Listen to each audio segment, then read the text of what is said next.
more question, and then I'll kind of open it up to the audience. So I've watched some of your stand-up, and I like how a lot of it... YouTube or? On YouTube, yeah.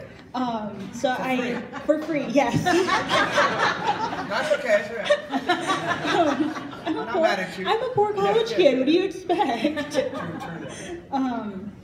So one part of your comedy that I really like is how oftentimes you kind of take ethnic stereotypes and poke fun of them. And I think those are hilarious. And so obviously you've had your fair share of going, like, kind of combating against them.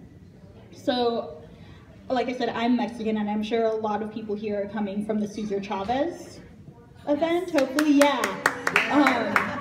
And so I'm sure not just the Mexican American, but all other ethnicities have had to deal with their own stereotypes being used against them. So how were you able to combat them, and what advice would you give to those people that are currently dealing with them or trying to kind of break free of them, I guess I could say? Well, it's a complex question. I mean, I'm half Colombian, half Puerto Rican, and you know, in my neighborhood, I grew up with every Latin group: Chileans, Argentines, Mexicans, Dominicans, Cubans, and they were all living together. And you know, it was mostly what I saw in the media. You know, it was very lacking, first of all, of any image of who we are and representing us, and it still goes on today. My new one-man show, Latin History for Morons, that's at San Diego here, at the Weiss Theater. It was addressing that a little bit. I mean, I wasn't addressing the stereotype part of it. I was addressing more the lack of inclusion.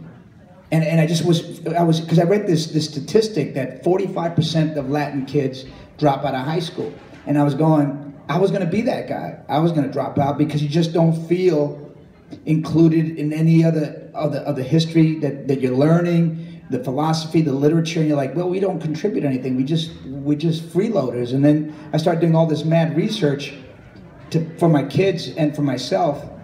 And then I found out that, you know, we participated big time in the Revolutionary War. We were 10,000 of us, Latin people, fought in the Civil War, but you never ever hear, and that's a huge number of people to contribute to the building of democracy in this country, and you just never hear it. 500,000 of us fought in World War II.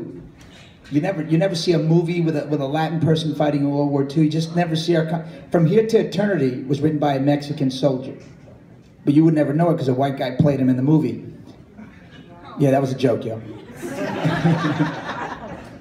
But I mean, we've contributed so much, and yet things we remain, you know, sort of invisible in history textbooks, and I'm hoping that my play changes that. Do we have any audience questions? Hi, John, again. So I know that your voice really identifies with Sid. So all my nephews and nieces love the Ice Age, and I know that you have Ice Age coming out, but what I'm really excited about is that John Wick is coming out. And I'm hoping and praying that you'll be at Comic-Con. But with that character, you seem very comical. Are you going to be playing a bad guy or a good guy? The character in John... Thank you. The character in John Wick 1 was Aurelio, and well, you know, he's John Wick or Keanu Reeves' friend. You know, he helps him, but you know, he's doing nefarious things. He's got a chop car shop, you know, where they break, you know, take stolen cars and they break them down and you know, and sell all the parts, and the car disappears. So I'm kind of a good bad guy, which is better than being just a bad guy. As long as you don't get shot.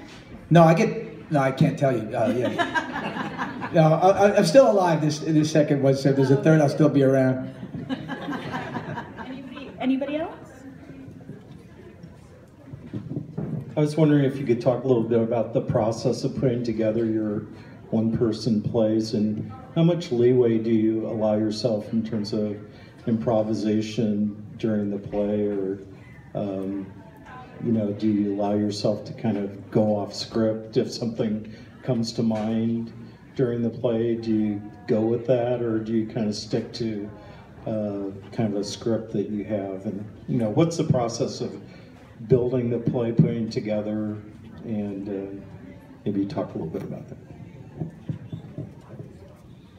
Well, that's interesting because each play is different. Like when I did Mambo Mouth and Spikorama, they were more sort of made up, you know, and then I started doing much more biographical work with Freak and Ghetto Klown and Latin History for Dummies is history and biographical materials. So, you know, I can't really improvise too much because I'm dealing with facts, so I can't really make stuff up. But then sometimes memory comes back, you know, some synapses connect, and all of a sudden I remember something that I feel like is just a perfect ingredient to really explain this moment better, and then I'll improvise with that, and I'll riff.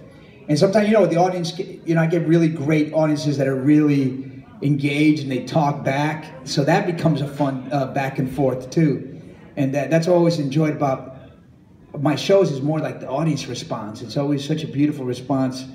You know, Latin people are so hungry to see themselves reflected back to them, you know, their stories, and you know, it's like an affirmation of themselves. And so that's such a beautiful energy that happens in my shows, that, yeah, that's one of the things that makes it addictive to keep wanting to come back.